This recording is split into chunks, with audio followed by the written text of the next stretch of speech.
উৎপাদনমুখী শিল্প কারখানার জন্য বাংলাদেশ থেকে দক্ষ কর্মী নিতে চায় কিরগিজস্তান। একই সাথে সে দেশে বাংলাদেশি উদ্যোক্তাদের পোশাক কারখানা স্থাপনেরও প্রস্তাব দেওয়া হয়েছে। সোমবার ঢাকায় সফররত কিরগিজস্তানের উপপররাষ্ট্রমন্ত্রী প্রধানমন্ত্রীর বেসরকারি শিল্প ও বিনিয়োগ উপদেষ্টার সঙ্গে বৈঠক করে এসব প্রস্তাব তুলে ধরেন। এ সময় দুই পক্ষ কৃষি, পর্যটন, তথ্য প্রযুক্তি সহ বিভিন্ন খাতে পারস্পরিক সহযোগিতা বাড়ানোর অঙ্গীকার করে। ওয়ালটন ফ্রিজ কিনে অনেকের মতো আপনিও হয়ে যেতে পারেন মিলেনিয়াল। সেরা পণ্যের সেরা অফার। তৈরি পোশাক থেকে শুরু করে কৃষি, পর্যটন কিংবা তথ্য প্রযুক্তি এমন সম্ভাবনাময় খাতে সহযোগিতা বৃদ্ধি করতে চায় কিরগিজস্তান। এরই অংশ হিসেবে প্রথমবারের মতো বাংলাদেশ সফরে আসে দেশটির উপপররাষ্ট্রমন্ত্রী। সাক্ষাৎ করেন প্রধানমন্ত্রীর শিল্প ও বিনিয়োগ বিষয়ক উপদেষ্টার সাথে। পরে সাংবাদিকদের জানান, জনশক্তি, পর্যটন ও অর্থনৈতিক বিভিন্ন খাতে পারস্পরিক সহযোগিতা বাড়াতে চায় দেশটি। In future we are ready to open our doors for your people as a tourist, for labor.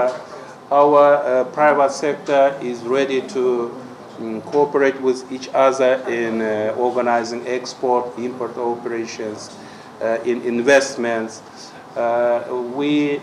There is a small but very important parliamentarian group in our parliament. I invite to form such friendship parliamentarian group in your parliament. সংবাদ সম্মেলনে জানানো হয়, কিরগিজস্তানের সাথে দেশের সম্পর্ক দীর্ঘদিনের, যদিও সে তুলনায় ব্যবসায়িক সম্পর্ক সামান্যই, যা সামনের দিনে এগিয়ে নিতে উৎপাদনশীল খাতে বাংলাদেশ থেকে কর্মী নিতে চায় তারা।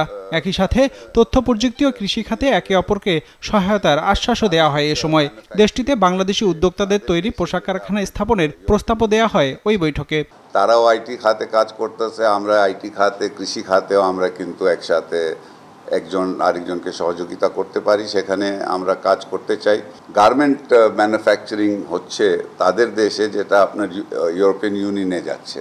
তো তারা আমাদেরকে বলছে যে তোমরা তো গার্মেন্টে তোমরা বড় আছো, তোমাদের লোকজন এসে যদি আমাদের সাথে যতভাবে গার্মেন্ট রপ্তানি করতে পারে, ওখানেও তৈরিও করতে পারে, এখান থেকেও আমরা রপ্তানি করতে পারি।